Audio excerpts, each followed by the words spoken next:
Good morning students. आज हम आपके पेपर थर्ड की यूनिट सेकंड पढ़ेंगे। यूनिट सेकंड में आपके दो चैप्टर्स हैं। फर्स्ट है रेक्टिफायर्स और सेकंड है ट्रांजिस्टर्स। ठीक है, जिस तरह से आपके यूनिट फर्स्ट के अंदर भी दो चैप्टर्स थे, नेटवर्क का था एक तो नेटवर्क थ्योरम्स और सेकंड था सेमीकंडक्टर। ठीक है, उसी प्रकार आपके यूनिट सेकंड के अंदर भी दो चैप्टर्स हैं, रेक्टिफायर्स दिष्टकारी और एक है ट्रांजिस्टर्स। ठीक है, ट्रांजिस्टर। तो ट्रांजिस्टर का जो हाफ पार्ट है वो आपके यूनिट सेकंड में है और बाकी हाफ पार्ट ट्रांजिस्टर का यूनिट थर्ड के अंदर है। ठीक है, तो अभी हम यूनिट सेकंड पढ़ रहे हैं। तो सबसे पहले हम पढ़ते हैं रेक्टिफायर्स को। ठीक है, रेक्टिफायर्स का जो चैप्टर है आपके, इसके अंदर हम पढ़ेंगे कि रेक्टिफायर्स क्या होते हैं, किस यूज में लिए जाते हैं, ठीक है, और कितने टाइप के होते हैं। तो यहाँ पर हम आज के लेक्चर में रेक्टिफायर्स को पढ़ेंगे।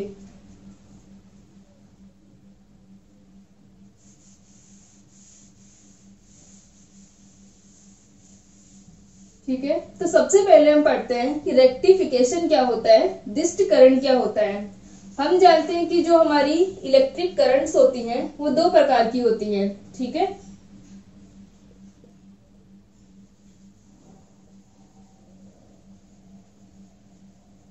इलेक्ट्रिक करंट्स जो होंगी, विद्युत धाराएं जो होंगी,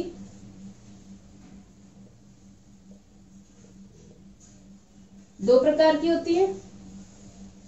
एक तो क्या होती है एसी ऑल्टरनेटिंग करंट और एक क्या होती है डीसी डायरेक्ट करंट, प्रत्यावर्ती धारा और डिस्ट धारा। ठीक है, तो जैसे हमारे पास में क्या हो गई, एसी हो गई प्रत्यावर्ती धारा और डीसी होती है डिस्ट धारा। ठीक है, प्रत्यावर्ती धारा जो होती है, एसी जो होती है हमारी, वो क्या होती है, टाइम के साथ में हार्मोनिकली वेरी करती है, आवर्ती रूप से चेंज होती है। ठीक है, पीरियोडिकली ये चेंज होगी। तो ये कैसे चेंज होती है हमारी, ठीक है, इसका साइन हम इस तरह से शो करते हैं।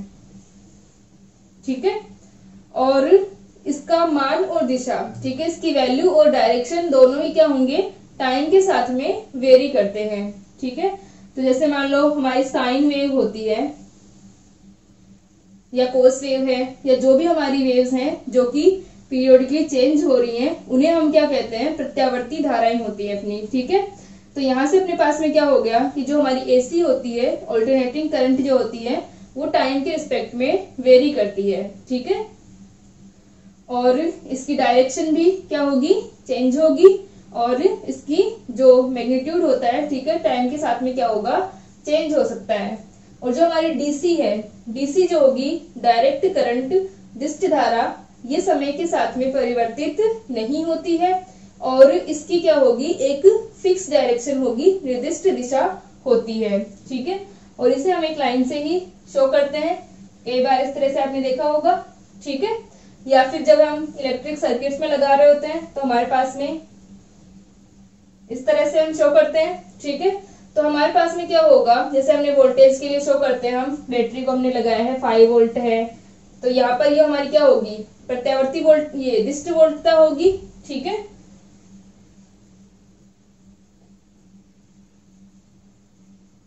और ये हमारे इस तरह से अगर हमने 5 या फिर साइन ओमेगा टी की फॉर्म में अगर हमने लिखा है तो ये हमारी क्या होती है, प्रत्यावर्ती वोल्टता होगी। ठीक है, तो ये इस तरह से हमारे जो एसी होती है और ये हमारी क्या होती है, डीसी होती है। अब अपने पास में जो एसी होगी, ऑल्टरनेटिंग करंट, इसका ट्रांसमिशन, जनरेशन, डिस्ट्रीब्यूशन, यानी ये इसका जनन जो होता है, संचरण जो होता है और वितरण सारा इजी होता है। ठीक है, कम कॉस्टली होता है, ये कम खर्चीला होता है। लेकिन हमें इलेक्ट्रिक जो हमारे इक्विपमेंट्स हैं, ठीक है, जो भी हमारे जो हमारे जो होंगे, ठीक है, विद्युत उपकरण वगैरह होंगे, उनके अंदर हमें दिष्ट धारा की आवश्यकता होती है। ठीक है, तो हम एसी को डीसी में परिवर्तित करते हैं। ठीक है, और एसी को डीसी में परिवर्तित करने को ही हम क्या कहते हैं, रेक्टिफिकेशन, दिष्टकरण कहते हैं। ठीक है,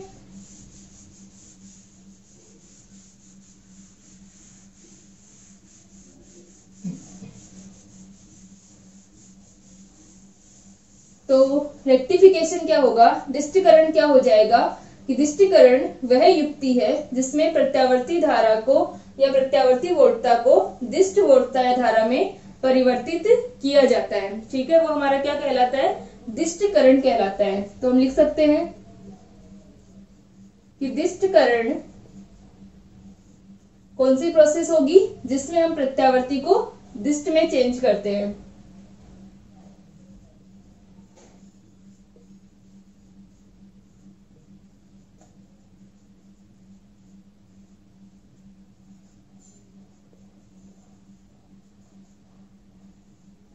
प्रत्यावर्ती वोल्टता को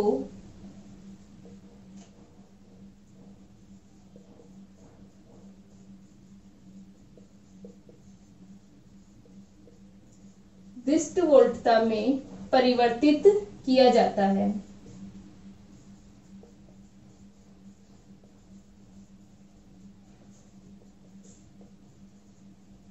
ठीक है, तो वो हमारा क्या कहलाता है, दिष्टकरण, रेक्टिफिकेशन कहलाता है, जिसमें हम जो हमारी ऑल्टरनेटिंग वोल्टेज है उसको हम डायरेक्ट वोल्टेज में चेंज करते हैं।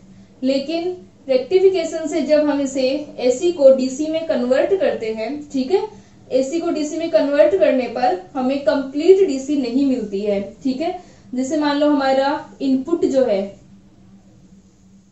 वो इस तरीके से है, कोई साइन या कोस वेव है। ठीक है, तो साइन वेव हम दे रहे हैं, हमारा इनपुट जो है वो वी इस प्रकार है, हमने इसको रेक्टिफाई किया।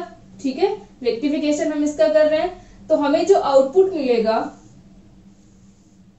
वो क्या होगा, डायरेक्शन तो उसकी एक दिशा हो जाएगी, यूनिडायरेक्शन हो जाएगा, क्योंकि हमारे पास में क्या होती है, जो हमारी दिष्ट वोल्टता धारा होती है उसकी डायरेक्शन जो होती है वो फिक्स होती है, टाइम के रिस्पेक्ट में वेरी नहीं करती। यहाँ पर क्या हो रही है, चेंज हो रही है, पॉजिटिव हाफ साइकिल और नेगेटिव हाफ साइकिल है हमारे पास में।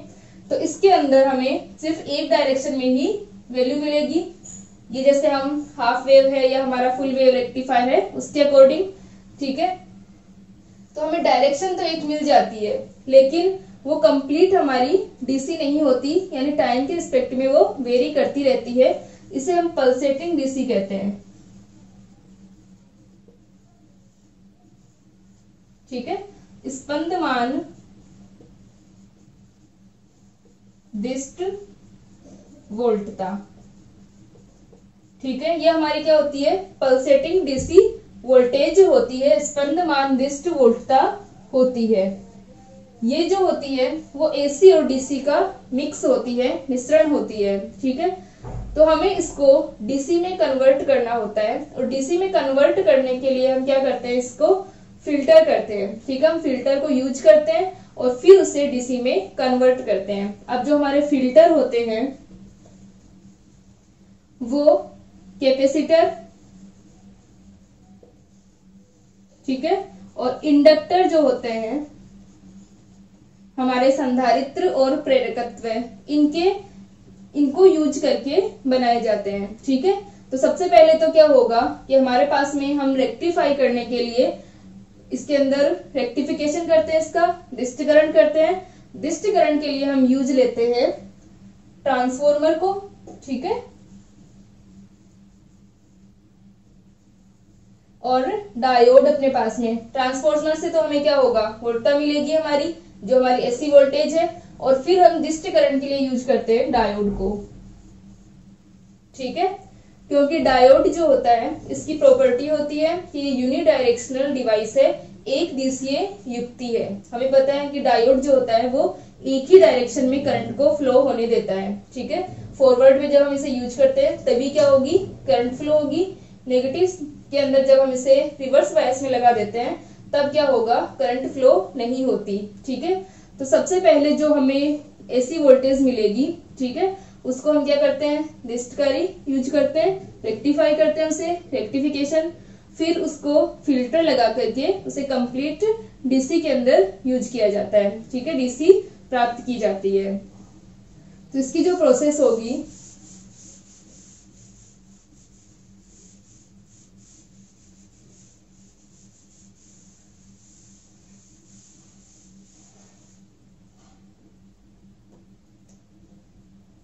वो इस प्रकार होती है।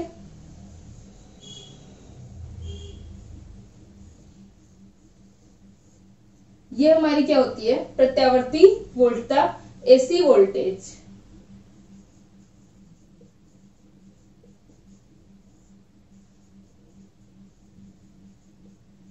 ठीक है, तो ये हमारी एसी वोल्टेज हो गई।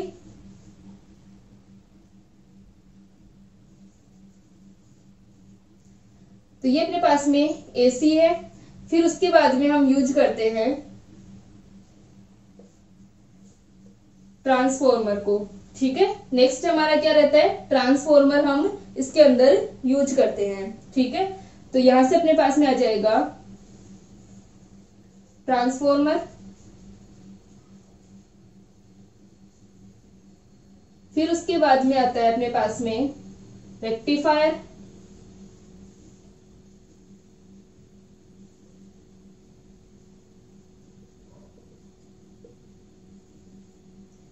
ठीक है, ट्रांसफॉर्मर फिर रेक्टिफायर, और उसके बाद में यूज करते हैं फिल्टर को।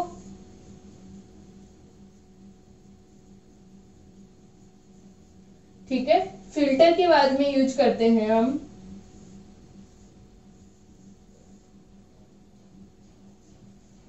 वीआर। वीआर हमारा होता है वोल्टेज रेगुलेटर।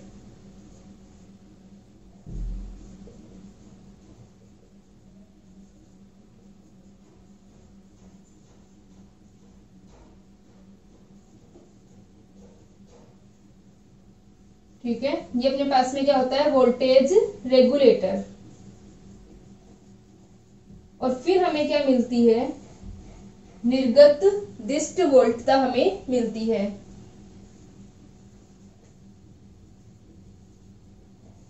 ठीक है, आउटपुट डीसी हमें मिलेगी। ये हमारा ट्रांसफॉर्मर है और ये अपने पास में क्या है, दिष्टकारी है। ठीक है, ये फिल्टर है और इसे हम बोलते हैं वोल्टता नियंत्रक।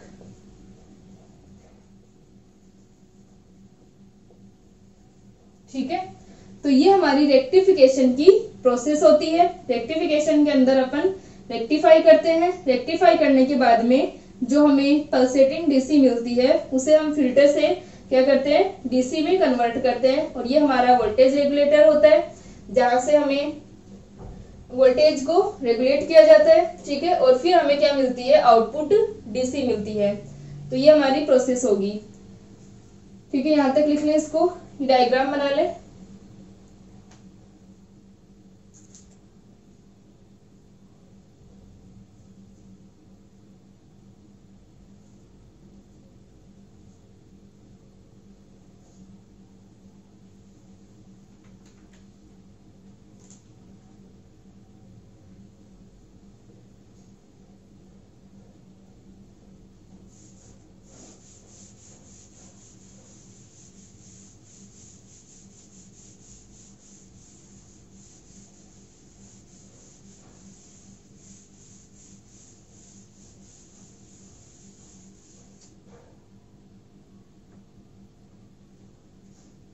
अब हम पढ़ रहे हैं रेक्टिफायर।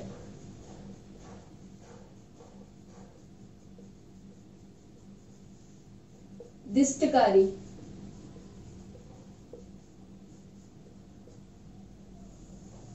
ठीक है, तो अभी हमने रेक्टिफिकेशन पढ़ा था कि रेक्टिफिकेशन के अंदर हम क्या करते हैं, एसी को डीसी में कन्वर्ट करते हैं। तो जो कन्वर्टर होंगे यानी जो एसी को डीसी में कन्वर्ट करेंगे उन्हें हम क्या कहेंगे, रेक्टिफायर कहेंगे। ठीक है, तो यहां से अपने पास में क्या आ जाएगा कि दिष्टकरण प्रदान करने वाली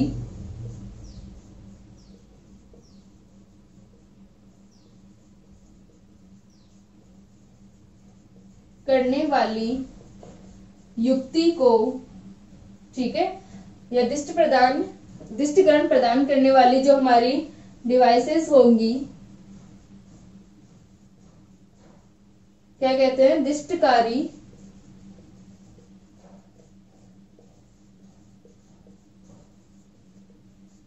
ठीक है। तो जो रेक्टिफाई करेंगे, जो रेक्टिफिकेशन की प्रोसेस करते हैं, उन्हें हम क्या कहेंगे, रेक्टिफायर कहेंगे। अब रेक्टिफायर के अंदर हम क्या यूज करते हैं, जो डायोड की प्रॉपर्टी होती है यूनिडायरेक्शनल, वो प्रॉपर्टी हम यूज करते हैं, क्योंकि हमारे पास में जो डायोड होता है, ठीक है, डायोड के अंदर क्या होगा, जब हम इसको फॉरवर्ड बायस में यूज लेते हैं, ठीक है, तभी अपने पास में क्या होता है, हमें करंट फ्लो होती है इसके अंदर। अगर हम इसे रिवर्स बायस में लगा रहे हैं तो करंट फ्लो नहीं होगी। तो इसलिए डायोड जो होगा वो हमेशा एक डायरेक्शन के अंदर ही करंट देगा, ठीक है। तो डायोड की इस प्रॉपर्टी को हम यूज करते हैं रेक्टिफायर के अंदर। तो हम लिख सकते हैं कि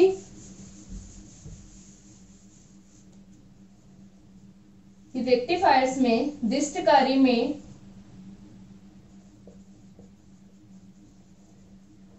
डायोड के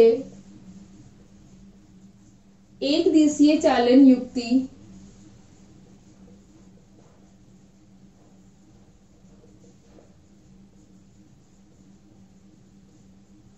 होने के गुण का उपयोग किया जाता है,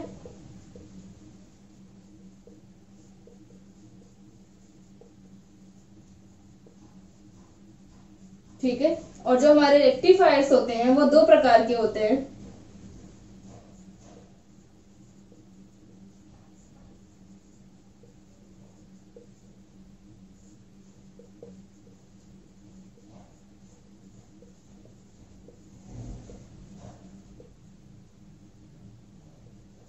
ठीक है, मेनली ये क्या होते हैं, टू टाइप्स होते हैं इसके। एक तो होता है अपने पास में हाफ वेव रेक्टिफायर,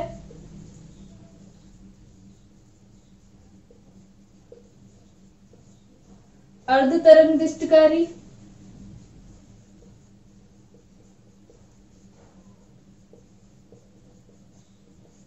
और दूसरा अपने पास में होता है फुल वेव रेक्टिफायर,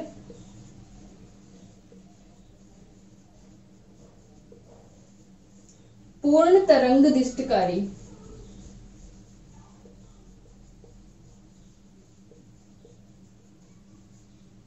ठीक है, तो यहाँ पर हमें इनके नाम से ही पता चल रहा है कि जो अर्ध तरंग दिष्टकारी होता है वो क्या करता है कि जो हमारी प्रत्यावर्ती वोल्टता होगी, हमारे जो एसी इनपुट होगा, उसकी जो हाफ वेव होती है उसे ही ये क्या करता है, कन्वर्ट करता है डीसी के अंदर। यानी हमारी हाफ वेव ही क्या होगी, यूज होगी। ठीक है, यानी हाफ वेव जो होगी उसको ये कन्वर्ट नहीं करेगा।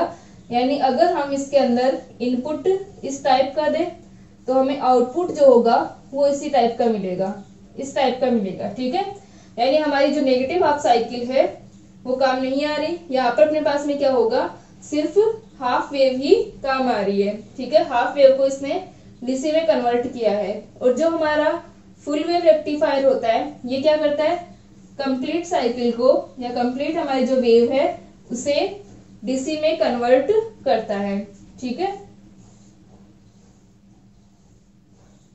इस तरह से हमें क्या मिलेगा, इसका आउटपुट मिलेगा। ठीक है, तो यहाँ पर जो हमारा हाफ वेव रेक्टिफायर है उसके लिए ये अपना आउटपुट होगा और फुल वेव रेक्टिफायर के अंदर अपना आउटपुट ये होगा। और जो हमें आउटपुट मिल रहा है ये पल्सेटिंग डीसी होती है, कंप्लीट डीसी नहीं होगी। जब हम फिल्टर्स को यूज करेंगे उसके बाद में हमें डीसी वैल्यू मिलती है। ठीक है, तो यहां से अपने पास में सबसे पहले हम पढ़ रहे हैं अर्ध तरंग दिष्टकारी हाफ वेव रेक्टिफायर। ठीक है,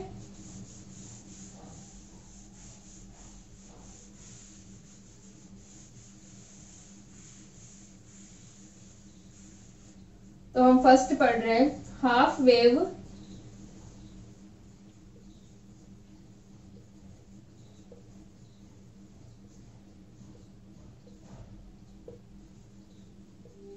रेक्टिफायर। ठीक है, अर्ध तरंग दिष्टकारी।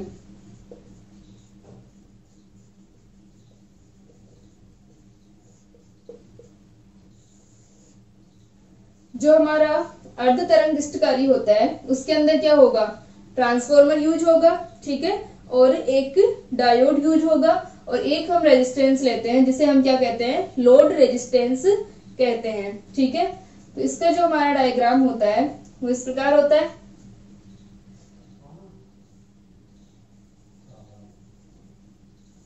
ठीक है। तो ये क्या अपना ट्रांसफॉर्मर, ट्रांसफॉर्मर के अंदर क्या होगा अपने पास में, प्राथमिक और द्वितीयक कुंडली होंगी हमारी, प्राइमरी और सेकेंडरी कॉइल होंगी, और ये हमारा क्या है, VI है,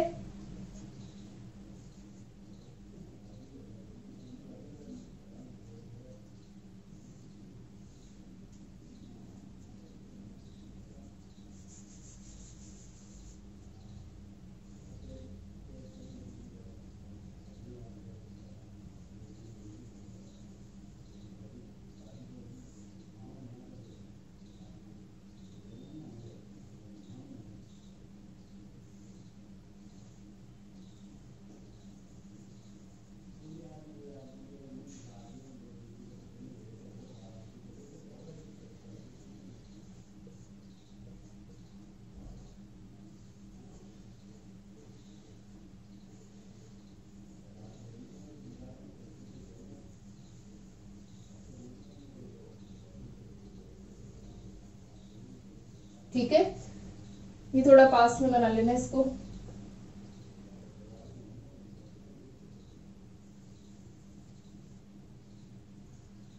तो ये अपने पास में क्या हो गया, ट्रांसफॉर्मर है, ठीक है, और साथ में हम क्या लगा लेंगे, डायोड को।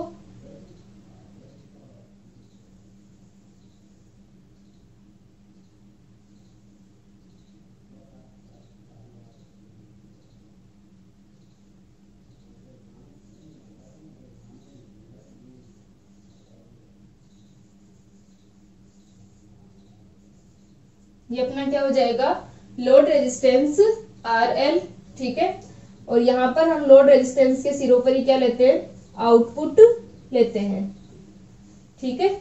तो ये हमारा क्या होता है, हाफ वेव रेक्टिफायर होता है, ठीक है, जहां पर ये हमारी क्या है, VI इनपुट वोल्टेज, यहाँ पर हमें मिलता है VS यानी ट्रांसफॉर्मर की जो सेकेंडरी कॉइल है उसके ऊपर वोल्टेज, ठीक है, और ये हमारा क्या होगा, डायोड, ठीक है, और ये क्या होता है, लोड रेजिस्टेंस, और ये हमारा क्या होगा, V आउटपुट होगा, ठीक है। आउटपुट हम क्या लेते हैं, लोड रेजिस्टेंस के टर्मिनल्स पे लेते हैं। तो ये हमारा हाफ वेव रेक्टिफायर का डायग्राम है। अब जो हमारा हाफ वेव रेक्टिफायर होता है, जैसे मान लो हमने इसके अंदर इनपुट दिया,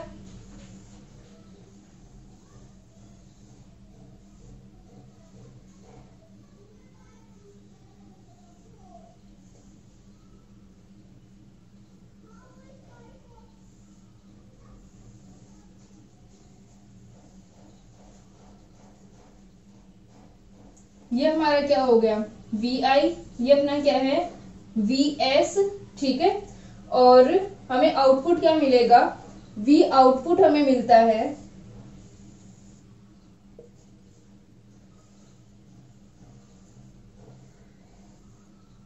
ठीक है। जो हमारा VS है इसका क्या होगा,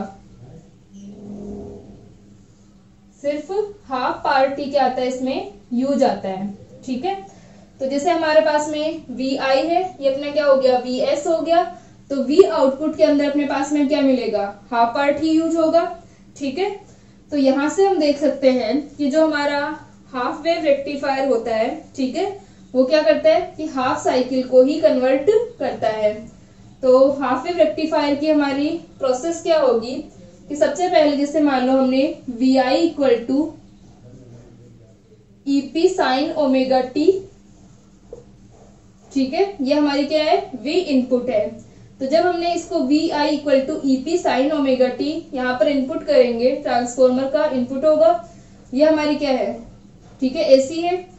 तो इस प्रत्यावर्ती को जब हमने यहाँ पर इनपुट किया तो हमारा जो VS होगा वो क्या हो जाएगा, NEP हो जाएगा, ठीक है, जहां पर N क्या होता है, रेशियो होता है सेकेंडरी और प्राइमरी कॉइल के जो हमारे ये टर्न्स हैं, ठीक है, ये जो टर्न हम लेते हैं, फेरे जो हैं, इन टर्म्स का क्या होता है, रेशियो होता है। ठीक है, तो यहां से हमें Vs equal to N EP मिलेगा।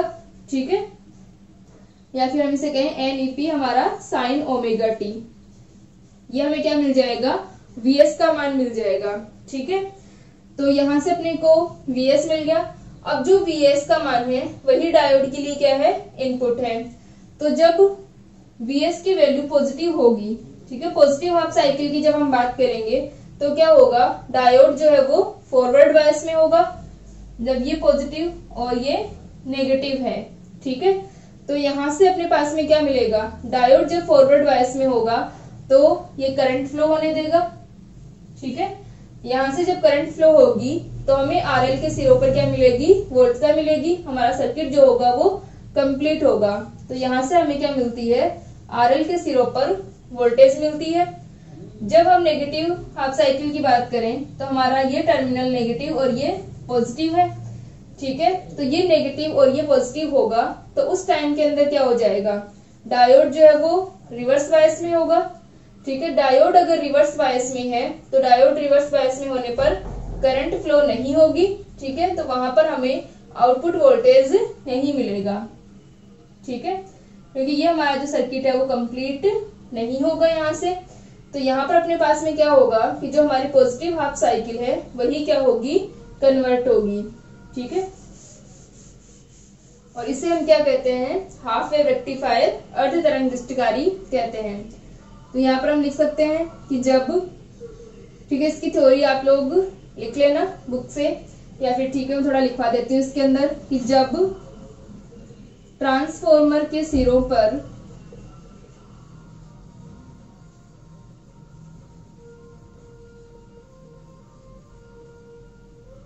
VI equal to EP sine omega t प्रयुक्त करते हैं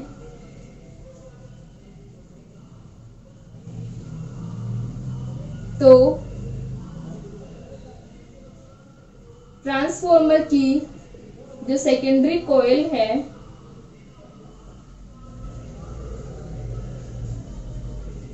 सेकेंडरी कॉइल पर, ठीक है, जब हम प्राइमरी कॉइल पर क्या यूज कर रहे हैं, VI equal to EP sine omega t को इनपुट करते हैं तो ट्रांसफॉर्मर की जो सेकेंडरी कॉइल होगी द्वितीय कुंडली पर VS equal to EP sine omega t प्रेरित होगी। ठीक है, ट्रांसफॉर्मर का हमारा प्रिंसिपल क्या होता है, म्यूचुअल इंडक्शन। ठीक है, तो यहाँ पर क्या हो गया, VS equal to EP sine omega t प्रेरित होगी। ठीक है, अब जो हमारे पास में ट्रांसफॉर्मर के लिए VS equal to EP sine omega t, ये सेकेंडरी कॉइल पर है जहां पर N क्या होगा, द्वितीय कुंडली तथा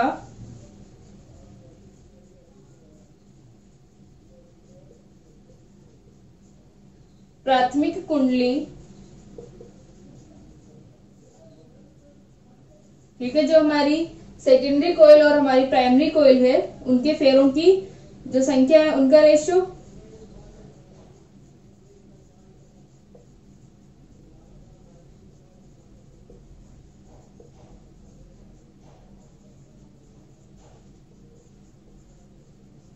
ठीक है, तो ये यहां से अपने पास में हमें वैल्यू मिल जाएगी। ठीक है, इसको लिख लें एक बार।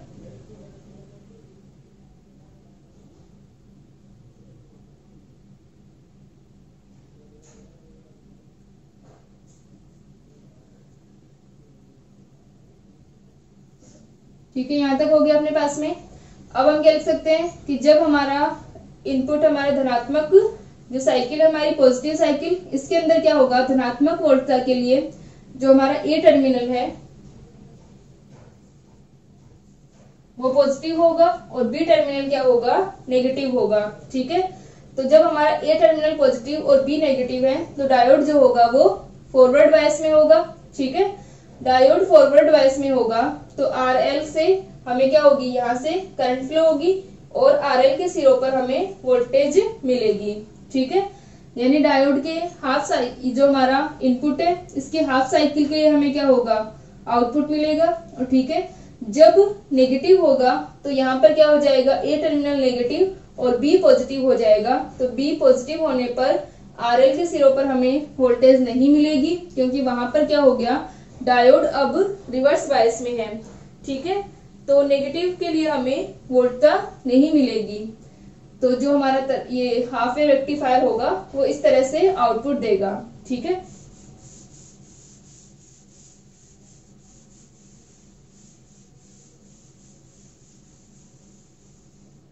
तो अब हम इसके लिए वैल्यू लिखते हैं कि करंट की वैल्यू क्या होगी। ठीक है, जब हमारे पास में डायोड का चालन हो रहा है, कंडक्शन हो रहा है, तो ये लिख लेना। ठीक है, कि जब हमारा ए पॉजिटिव है और बी नेगेटिव है तो डायोड फॉरवर्ड होगा, और जब हमारा बी पॉजिटिव और ए नेगेटिव होगा तो डायोड रिवर्स में होगा। तो अब हम लिखते हैं कि जब डायोड अग्रदिशिक बायस में होता है,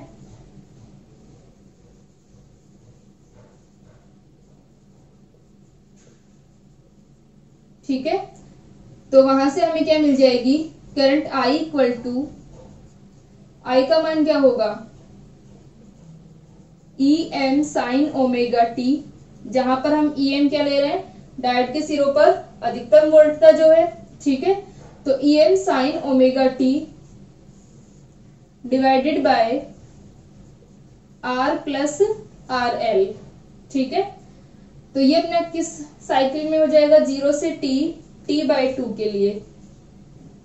ठीक है, तो 0 से t/2 के लिए हमें क्या वैल्यू मिलेगी करंट की, I equal to E M sine omega t upon R plus R L. ठीक है, और तथा ये अपना इसके लिए था, और I इक्वल टू क्या हो जाएगा 0, डायोड क्या होगा, रिवर्स होगा यहाँ पर। ठीक है, ये यहाँ पे क्या था, फॉरवर्ड में था, यहाँ पर डायोड क्या रहेगा, रिवर्स बायस में रहेगा। तो जब डायोड रिवर्स बायस में होगा तो उस कंडीशन में अपनी करंट I इक्वल टू 0, ये अपना हो जाएगा t से, t की वैल्यू जो होगी वो t/2 से कैपिटल T तक। ठीक है, जो हमारी कंप्लीट है। तो यहाँ पर अपने पास में t/2 से t तक हमें क्या मिलेगा, करंट की वैल्यू 0 मिलेगी। तो I का मान जो हुआ उसे हम लिख सकते हैं I equal to I M, जो हमारे पास में I हमें मिल रही है। ठीक है, इसे हम I M sine omega t की फॉर्म में लिख रहे हैं, जहां पर I M sine omega t, I M क्या है, E M upon R plus R L. ठीक है, और हमारा जो आर है, आर क्या होगा, R equal to R S plus R F, यानी जो हमारे ट्रांसफार्मर की जो सेकेंडरी कॉइल है उसका रेजिस्टेंस प्लस डायोड का फॉरवर्ड बायस में जितना रेजिस्टेंस है। ठीक है, ये बहुत कम होगा, तो are S plus R F की वैल्यू, इसको हम क्या कर रहे हैं, आर से रिप्रेजेंट कर रहे हैं। तो आई एम इक्वल टू अपने पास में आ गया E M upon R plus R L. ठीक है, डायोड का फॉरवर्ड बायस में बहुत कम रेजिस्टेंस होता है, जिसकी वजह से क्या होगा कि ये फॉरवर्ड बायस में कंडक्शन करता है, और रिवर्स बायस में जब हम डायोड को यूज करते हैं तो वहां पर क्या होगा, रेजिस्टेंस का मान बहुत ज्यादा होता है। तो यहाँ पर अपने पास में क्या मिलेगी, ये उस कंडीशन में कंडक्शन नहीं करता। ठीक है, यहाँ तक लिख लें इसको।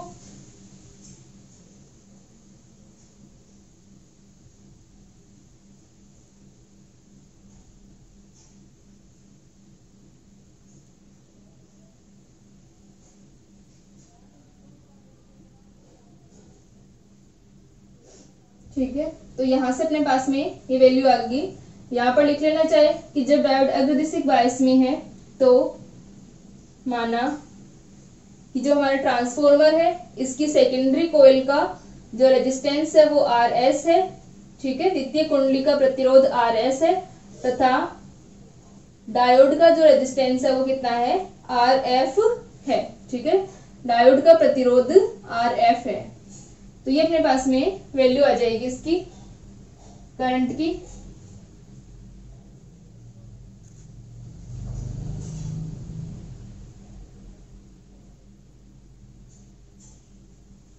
ठीक है। तो ये जो हमें वैल्यू मिली है I equal to I M equal to E M upon R plus R N, या I equal to I M sine omega t, ये हमें क्या मिलेगी, आउटपुट हमें क्या मिलेगा, पल्सेटिंग डीसी मिलेगी, स्पंदमान विशिष्ट वोल्टता प्राप्त होती है। इसके लिए हम लिख सकते हैं कि अर्ध तरंग विशिष्टकारी से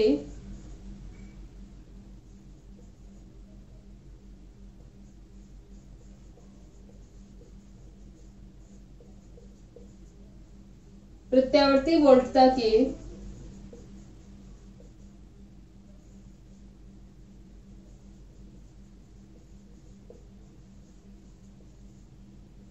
अर्ध चक्र से स्पंदमान विशिष्ट वोल्टता प्राप्त होती है।